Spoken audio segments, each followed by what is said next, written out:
好，大家好啊！我係鍾樂偉，香港中文大學社會科學院全球研究課程助理講師，亦都係港韓學生交流協會嘅創辦人。咁啊，關於點樣去韓國升學呢樣嘢咧，咁我諗其實程序上面就比較簡單嘅啫。咁啊，我諗最容易就係、最緊要嘅就係諗咗你去邊間學校讀書先啦。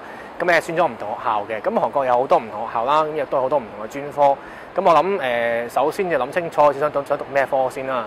咁另外比較安排上面嚟講咧，你先要諗下究竟揀學校之後，究竟你需要一啲程序，就係可能你要需要一個簽證啦。咁啊，簽證上面嚟講，其實就韓國領事館有安排嘅。咁就睇翻究竟你嗰個學校，你要有一張學校嘅證書啦，通知一張入學通知書啦。另外就係你需要繳交學費啦。另外就係可能你要需要一啲嘅資金嘅證明，即係譬如話你去嗰邊讀書，咁可能你要有啲嘅父母嘅一啲證明你屋企有幾多錢啦。咁另外就係可能你需要一啲嘅身體嘅證明啊，譬如話啲嘅即係 body check 嗰樣嘢。咁我諗加埋呢啲嘢上嚟之後咧，其實基本上都係一個最基本嘅要求。咁所以就到時你就可以韓國領事館咧申請一個即係留學學生嘅一個簽證。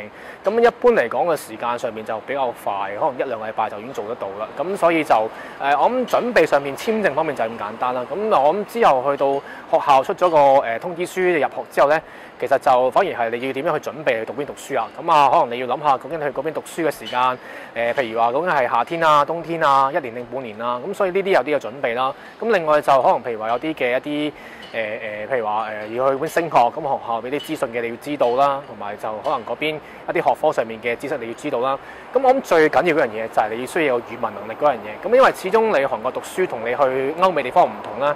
咁啊，歐美地方可能你本身你需要一啲英文就已經足夠，咁但係韓國就其實幾多喺本科上面嘅要求咧，其實都需要你本身有個一定程度嘅韓語要求嘅。咁所以就如果可能比較多嘅學校都係要求你有一個比較中級嘅水平，即係譬如話 TOPIK 試，咁可能你要有3級嘅水平，先至會收你嘅。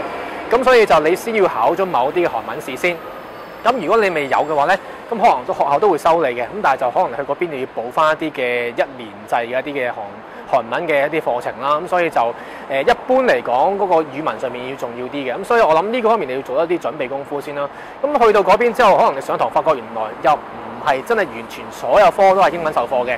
因為始終韓國本科生嚟講咧，就佢冇特別分，譬如話你係英文嘅國際生啦，定係你係本地嘅一啲韓文學生嚟嘅，咁可能一齊上堂嘅。